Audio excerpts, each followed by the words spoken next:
Assalamualaikum warahmatullahi wabarakatuh. Kembali saya Profesor Samsiah dari Tanah Suci Mekah akan melaporkan sesuatu kepada sahabat-sahabatku, teman-temanku pencinta umroh. Nah, ini adalah pintu masuk bagi mereka yang akan melaksanakan umroh. Nah, di pintu masuk ini pemeriksaan super ketat. Yang diperiksa adalah aplikasi Tawakalna, apakah di aplikasi tersebut sudah ada schedule untuk umrah. Namun demikian, setelah hari kedua saya atau rombongan tim delegasi Kasturi mendapatkan gelang sebagai SIM untuk masuk ke pelataran. Jadi para anggota ini setelah mendapatkan gelang ini bisa secara leluasa untuk masuk ke pelataran. Jadi di pintu masuk tadi kita tidak lagi harus memperlihatkan aplikasi Tawakalna, cukup memperlihatkan gelang saja. Nah, dari gelang inilah kita memperoleh izin untuk bisa masuk pada pelataran. Apakah kita mau tawaf sunnah saja atau mau umrah? Karena schedule umrah itu maksimal hanya 2 kali per orang per kedatangan. Jadi dengan gelang ajaib ini kita alhamdulillah bisa leluasa kapan saja kita mau masuk untuk tawaf, maka itu bisa dilakukan. Nah, ini sangat menguntungkan bagi perempuan karena tidak harus pakaian ihram, berbeda dengan laki-laki. Nah, pada kesempatan ini saya ingin menyampaikan review tentang Ka'bah dan sekitarnya. Jadi apa saja yang ada di seputar Baitullah itu saya akan review di sini. Nah, di pelataran ini kita bisa memandang, melihat keindahan Zamzam Tower. Kalau selama ini kita hanya melihat di gambar-gambar yang ada di Google, nah di sini pun kita bisa, dari pelataran ini kita bisa merekam, kita bisa mengambil gambar bagaimana cantiknya Zamzam Tower ini. Luar biasa, sangat jelas, kita bisa zoom sampai 100 kali. Seperti inilah Zamzam Tower kalau itu diambil dari pelataran Ka'bah.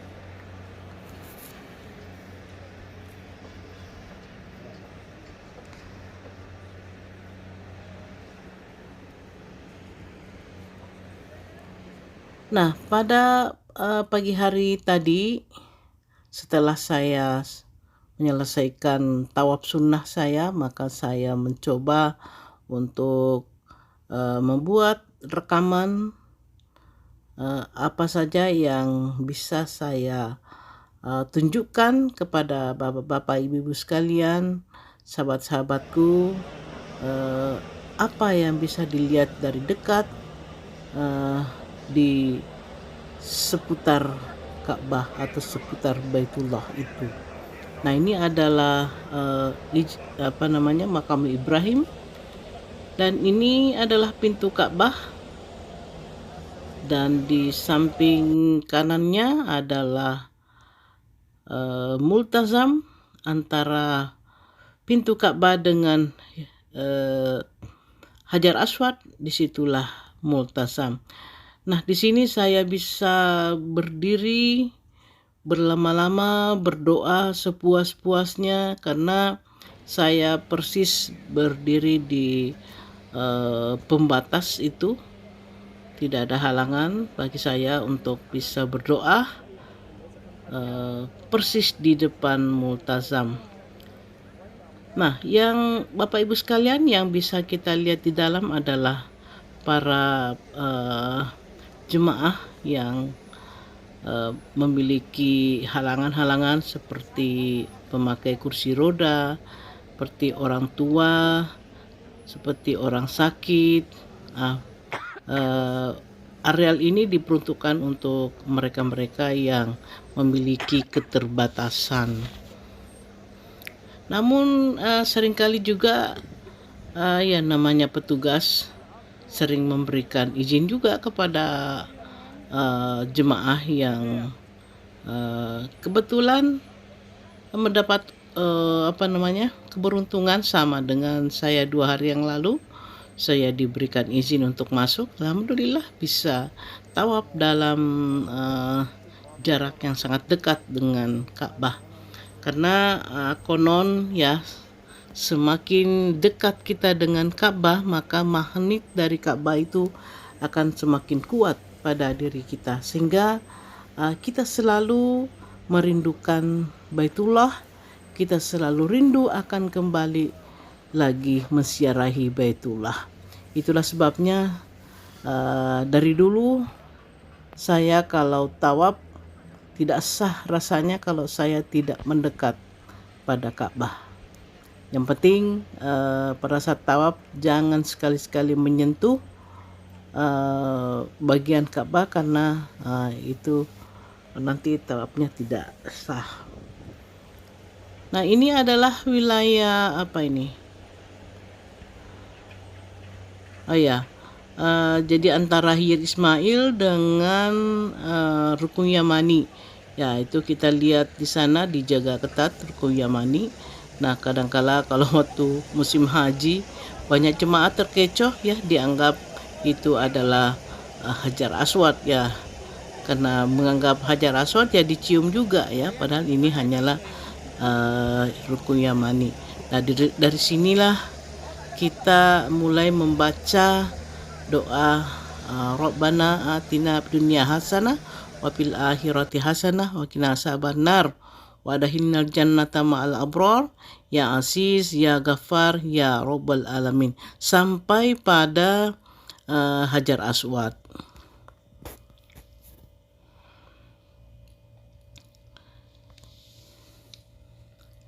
Nah, setelah itu kita melihat teman-teman, saudara-saudaraku sekalian, bagaimana penampakan Hajar Aswad dari dekat. Kalau dulu ketika zaman normal ya, ini Hajar Aswad sama sekali kita tidak bisa melihatnya kecuali pada saat menjelang pada saat menjelang sholat. Nah, biasanya daerah itu dikosongkan, lalu kita bisa melihat dengan jelas Hajar Aswad itu. Banyak sekali petugas yang berjaga-jaga di seputar Ka'bah ini untuk mencegah jangan sampai banyak orang yang masuk pada areal itu, padahal itu hanya diperuntukkan bagi mereka yang memiliki keterbatasan fisik.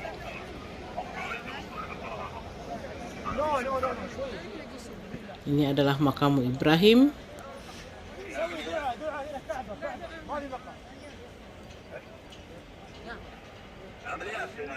Banyak juga jemaah yang mencoba melobi-lobi petugas ya, apakah dia bisa masuk atau tidak. Ada yang diberi izin, ada juga yang tidak ya. Jadi untung-untungan.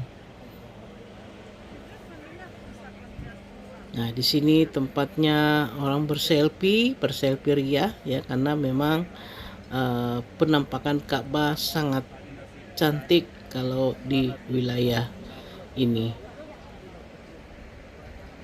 Nah, ini adalah pintu masuk. Nah, ini sepertinya dia diberi izin ya, karena kita lihat orangnya memang sudah sedikit berumur. Nah, di sini disiapkan kursi roda, siapa saja yang mau menggunakannya. Yang penting 2 orang, ada yang dorong satu, ada yang didorong. Nah, nampak di sini adalah Hijr Ismail yang ketika masa normal tempat ini juga sangat padat oleh jemaah karena untuk sholat 2 rakaat di Hijr Ismail ini. Namun ya sampai sekarang jemaah belum diizinkan masuk untuk sholat di sini. Sampai sekarang sudah 2 tahun selama pandemi, Hijr Ismail ini belum pernah dibuka sama sekali untuk jemaah.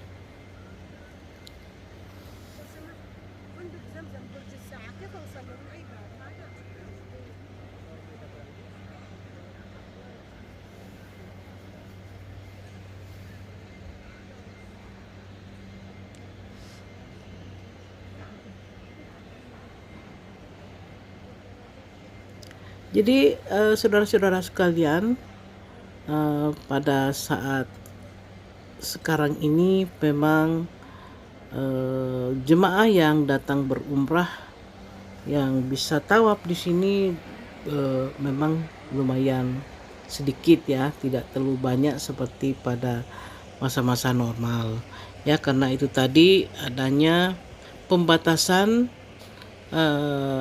Hanya yang boleh masuk itu adalah mereka yang mau melaksanakan tawaf umrah ya. Jadi praktis laki-laki tidak bisa masuk kecuali dia pakaian ihram.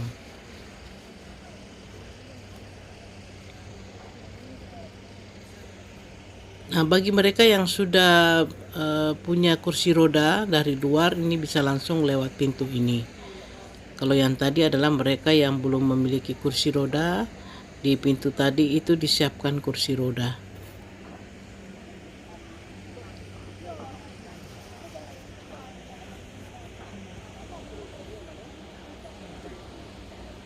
Ini saya capture dari jauh ya, supaya nampak semua.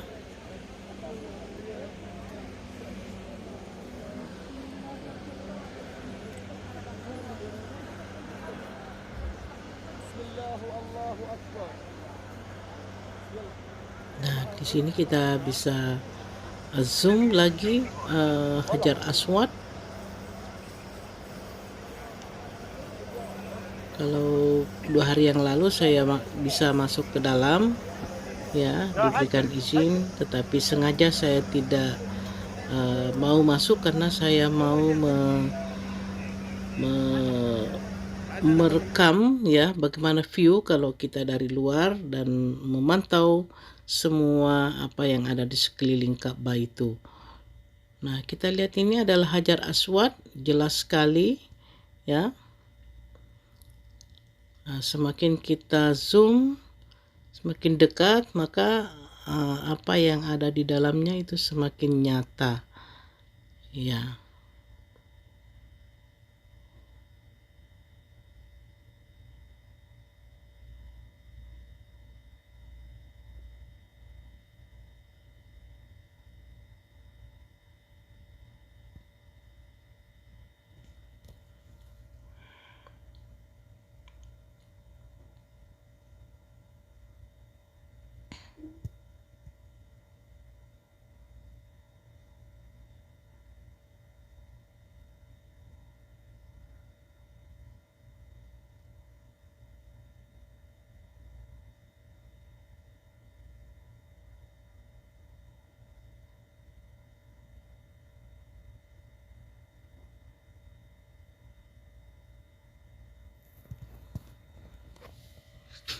Saudara-saudaraku sekalian, sekali lagi bahwa ketika kita sudah mendapat kesempatan untuk berdiri di depan multasam, maka tumpahkanlah semua doa apapun yang kita minta, apapun yang kita inginkan, kita berdoa kepada Allah Subhanahu wa taala, karena multasam itu adalah tempat yang paling makbul doa untuk diterima oleh Allah Subhanahu wa taala. Nah, ini adalah ya daerah seputar Ka'bah di basement ya. Nah, di wilayah ini juga dikosongkan sama sekali, dan memang di areal Ka'bah ini tidak diperuntukkan untuk duduk-duduk, tidak diperuntukkan untuk berlama-lama baca Quran dan sebagainya, tapi itu hanya diperuntukkan pada saat menjelang sholat 5 waktu. Selebihnya itu dikosongkan. Jadi praktis memang wilayah ini hanya untuk keperluan tawaf. Nah, saudara-saudaraku sekalian, tibalah saatnya saya pulang kembali ke rumah setelah menyelesaikan semua ibadah saya pada pagi hari ini, yaitu sholat subuh, kemudian tawaf, sholat suruk, sholat duha, dan sebagainya. Setelah itu selesai, saya kembali ke rumah. Dan ada sesuatu yang beda daripada sebelumnya, bahwa di Masjidil Haram sekarang ini sudah banyak disiapkan air zam-zam ya, yang bisa dilayani langsung oleh petugas. Setelah itu saya kembali ke rumah dan kembali melewati gerombolan burung-burung yang berterbangan ini. Kita pun merasa sangat bahagia melihat mereka berterbangan, dan tentu mereka bergembira karena mendapatkan suplai makanan dari jemaah yang sengaja dijual oleh orang-orang mukimin ya. Dijual, kemudian para jemaah bisa membelinya dan bisa langsung memberi makan burung-burung tersebut. Jadi saling berbagi kebahagiaan, meskipun itu sesama makhluk yang lain. Dari Tanah Suci, saya berdoa semoga sahabat-sahabatku sekalian diberikan kesempatan pula untuk kembali berumrah. Terima kasih, saya akhiri. Wassalamualaikum warahmatullahi wabarakatuh.